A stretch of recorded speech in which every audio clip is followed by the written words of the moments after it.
do Supremo em Agora, relação né? à aplicação da Lei Magnitsky, que estão realmente preocupados. Bom, a gente segue falando sobre o Supremo, porque o ministro Alexandre de Moraes afirmou que um novo tipo de populismo extremista tem atacado a democracia. A fala ocorreu durante evento no Tribunal de Contas do Estado de São Paulo. O magistrado defendeu a autonomia do judiciário para julgar sem pressões externas. Moraes também disse que o Brasil deu um basta ao golpismo com a promulgação da Constituição de 1988. Se, como vimos, as instituições elas garantiram a democracia desde 88, é verdade também que a própria democracia vem sendo atacada de forma jamais vista desde a redemocratização do mundo, que é a redemocratização pós-guerra, pós-Segunda Grande Guerra, a democracia vem sendo atacada. E se é verdade que vem sendo atacada por um novo populismo extremista, nós não podemos fingir que não há bases que permitiram esse discurso antidemocrático florescer. Bom, o ministro Moraes foi homenageado com o Colar do Mérito da Justiça de Contas.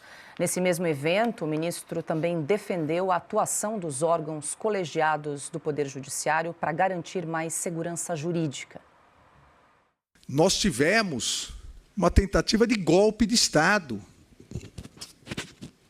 no dia 8 de janeiro de 2023. E as instituições reagiram. As instituições souberam atuar dentro do que a Constituição estabeleceu. Então, nós realmente podemos, com erros e acertos, porque isso faz parte de qualquer instituição composta por seres humanos. As instituições, elas acabam, obviamente, repetindo os erros dos seres humanos. Exatamente por isso, o judiciário é um órgão colegiado, para que os erros diminuam, para que uns corrijam equívocos e erros dos outros.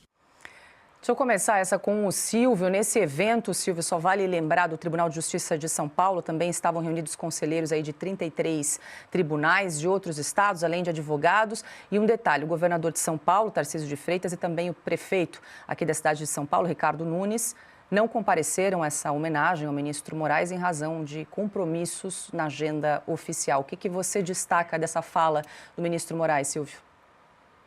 Alguns pontos, Paula. O primeiro, o semblante do ministro Alexandre de Moraes e a forma como ele fala. Nós que trabalhamos com comunicação entendemos, há alguns sinais.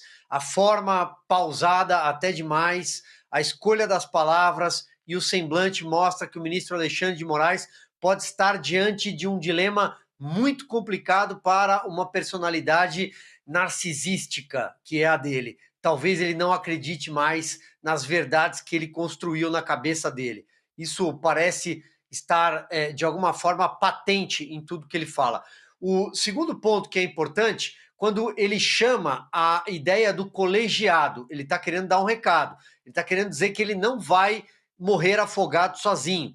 Então, ele se abraça, né, ele dá as mãos a esta primeira turma, onde estão os amigos mais confiáveis, Cristiano Zanin, ex-advogado de Lula da Silva, Flávio Dino, ex-ministro de Lula da Silva, Carmen Lúcia, que se tornou uma ministra completamente diferente daquilo que um dia foi, portanto, ela também conhece o que é esse ultrapassar da própria personalidade para seguir para um outro canto, e, de alguma forma, Gilmar Mendes, que é quem alimenta, né, quem alimentou a fera do gabinete ao lado, no caso, o gabinete de Moraes. Gilmar Mendes alimentou a fera. Então ele está dando um recado, eu não vou cair sozinho. Então eu acho que isso tá muito claro. Ademais, toda a narrativa já foi por terra, nada mais sobrevive. Se você cruzar qualquer esquina ou pedir para um instituto de pesquisa questionar nas ruas, você acha que o Brasil viveu uma ameaça de golpe? Todo mundo vai dizer que não. todo mundo já sabe o que aconteceu.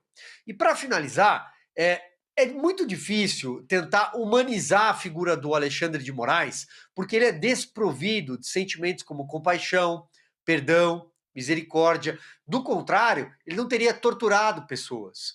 Uma pessoa que tortura, que tem o perfil de torturador, que tem presos particulares, Daniel Silveira, Felipe Martins, uma pessoa que diz não a uma família, né? A família do Clezão, ela implorou para que o Clezão saísse da Papuda para tentar alguma forma de sobrevivência. Mas ele disse que não teve tempo de analisar e hoje tem um cadáver estendido na frente do Supremo Tribunal Federal. Nós temos uma idosa com mais de 70 anos pedindo simplesmente para sair de lá porque ela está apanhando dentro da cadeia e porque ela precisa de cuidados médicos. Eu estou citando 2 exemplos, mas seguramente são dezenas. Uma pessoa como essa não pode exigir compaixão. Alguém que trancafiou mães que perderam o direito de acompanhar a primeira dor de dente, a primeira gripe, de levar os seus filhos para a escola. Quem é pai, quem é mãe, quem é avô, avó, sabe o que é ter um filho pequeno em casa. Sabe o quanto uma criança pede colo. E a Débora dos Santos, porque escreveu, rabiscou com um batom, uma estátua de pedra que saiu com detergente, com sabão, não pôde fazer isso com os filhos dela. Então, Alexandre de Moraes pedir compaixão numa hora dessa, avá.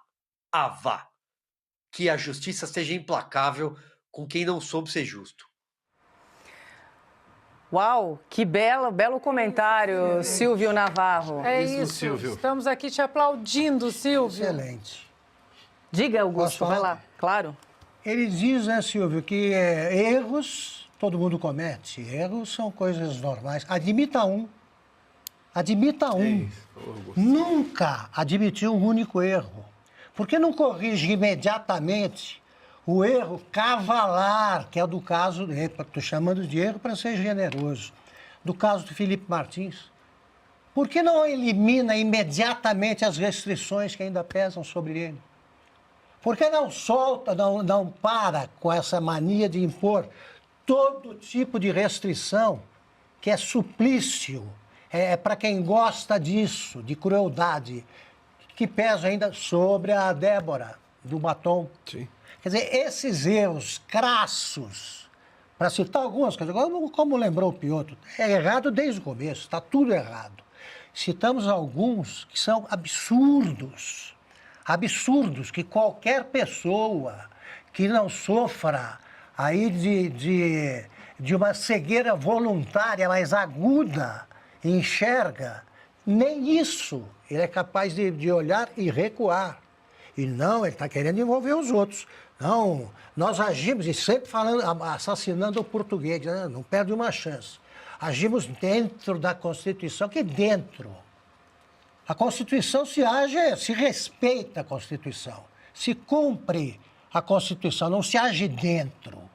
Agir dentro é quem quer mexer na Constituição, espertamente, para cometer mais uma arbitrariedade.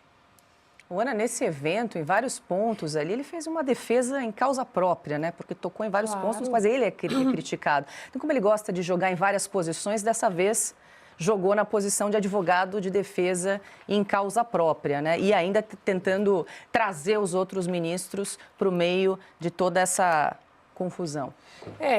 Quando ele fala, né, as instituições acabam repetindo os erros dos seres humanos, mas aí na mesma frase ele fala, exatamente por isso o judiciário é um órgão colegiado. Mas se é um órgão colegiado, os outros seres humanos não deveriam corrigir os erros de alguns seres humanos no órgão colegiado? Então ele está falando que todo mundo errou.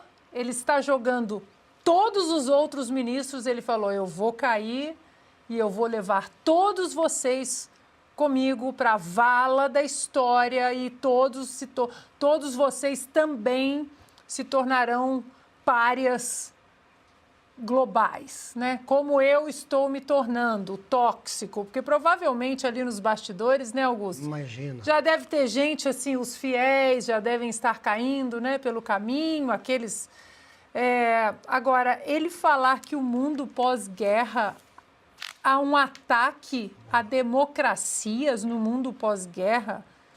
O mundo pós-guerra, ministro, mostrou para o mundo o Tribunal de Nuremberg, que dizer eu estava apenas seguindo ordens não cola, não livra absolutamente ninguém que cometeu tortura, porque o Silvio fez um comentário espetacular, compaixão, pedir compaixão, o que nós vimos no ministro Alexandre de Moraes esses anos todos, como o Wall Street Journal coloca o golpe de Estado da Suprema Corte e volta a fita e mostra lá que é desde 2019.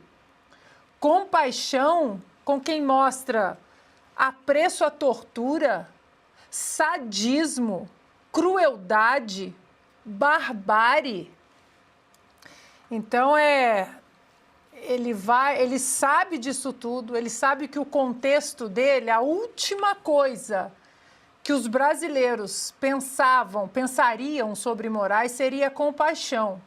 E agora, esta também é a última coisa que os americanos vão pensar sobre Alexandre de Moraes. Compaixão e Alexandre de Moraes não cabem na mesma frase. Ele está ensaiando afundar atirando. É isso aí. E tem um outro trecho só para trazer aqui, passar para você, Piotr, que ele diz o seguinte, aspas, é urgentemente necessário que todos nós que atuamos no mundo jurídico devemos fazer uma meia-culpa, que é garantir mais segurança jurídica. Fecho aspas para mais um trecho da fala do ministro Moraes nesse evento. Bom, eu ia começar de outra maneira, mas agora eu preciso fazer uma ponderação. Ele ouve o que ele fala, ele ouviu o que ele falou, porque... Bom, veja que privilégio meu. Silvio, brilhante a sua explanação. Eu vou pegar um trecho do Augusto e da Ana também. Ele está ministro ainda. E dentro da justiça alexandrina, ele pode anular tudo isso de caneta. Ele tem esse poder, ele se deu esse poder. E pelo que ele disse, o tribunal é um grupo de juízes, então não vão se opor. Nesse momento, acho que seria por 11 votos. Ninguém vai querer bancar mais isso. Então, por que ele não toma essa decisão, como sugeriu o Augusto? Anule. Se ele acha que cometeu erros, e, aliás, basta ele olhar para o primeiro livro dele, como diz o Augusto, né? Comentários à Constituição. Ele tem poder para isso. Esse é o discurso de uma pessoa, me perdoe aqui as pessoas mais velhas, um sujeito com 80 e poucos anos que está fazendo lembranças. Não atua mais, tudo bem, ele pode fazer ali, digamos, um exame de consciência antes, né, de dar seguimento à vida, mas... Ele está no cargo. Ele é ministro ainda, aliás, em tese, vai ficar por muito tempo. Tome a decisão agora. Ou, de novo, para lembrar o que o Silvio citou, ele acha que estava certo na decisão sobre a Débora dos Santos? Ele acha que está certo na decisão do Felipe Martins? Ele acha que está certo, por exemplo, no caso do Clesão? Ele deveria se autoincriminar, inclusive, nesse caso, porque ele ignorou o que a PGR pedia. Ou seja, ele acha que estava certo. Bom, se ele não acha que estava certo, se acha que está certo, então responda por isso. E aguenta as consequências, porque cada decisão que tomamos, se aprende isso com 14 anos, acho no mínimo, né? Enfim, se aprende seu pai e sua mãe. Você vai tomar uma decisão a partir de agora, mesmo, assume o que fez. Ou se ele acha que está errado, então vai lá e volte atrás. Mas ele tem poder para isso. E, de novo, a Ana citou o trecho aí sobre a Segunda Guerra. Como todos nós aqui somos fãs de histórias da Segunda Guerra, pelo amor de Deus, comecem a estudar o que foi a Segunda Guerra. Parem de citar a Segunda Guerra de forma assim. É preciso respeito com o que aconteceu na Segunda Guerra. Ali havia dois regimes, o fascismo e o nazismo, que estavam levando o mundo ao que de pior ele poderia ter produzido no século XX. Produziu, em algum momento, para um grupo de pessoas, né? Alguns países invadidos pela Alemanha nazista. E, de novo, a Alemanha nazista. Vamos separar a Alemanha da Alemanha nazista, porque é justo fazer isso. Ele insiste nessa história. Não desconhece o que foi o nazismo, desconhece o que foi o fascismo. O mundo se redemocratizou. O Churchill estava de que lado, então? Exato. Mas como assim? Estava lutando pela democracia. A Alemanha, inclusive, as Forças Armadas Alemãs, eu vou falar do Exército Alemão, e todo mundo que se dedica a estudar, a ler mesmo o que aconteceu na Segunda Guerra, o Exército tinha divergência claríssima com Hitler. Acontece que você tem todo aquele contexto da guerra. Mas quantas vezes tentaram eliminar o Hitler dentro do próprio exército alemão? Várias vezes. Bom, tem filmes sobre isso, a Operação Valkyrie é um deles. Quer dizer, não havia essa coisa de que todos somos nazistas, muito pelo contrário. Bom, enfim, o ministro precisa tomar consciência do poder que ele se deu. Se ele acha que ele tem todo esse poder, então anule tudo o que fez. Porque dessa árvore, desde 2019, não salva nada. Não na lei brasileira, que ele, convenhamos, a ele também não é dado o benefício da ignorância. Ele sabe o que é lei, porque ele escreveu um livro, ou pelo menos assina esse livro e ele sabe exatamente do que se trata a lei e a Constituição brasileira. Agora, 18 horas e 49 minutos, a gente vai para um rápido intervalo comercial, volta já.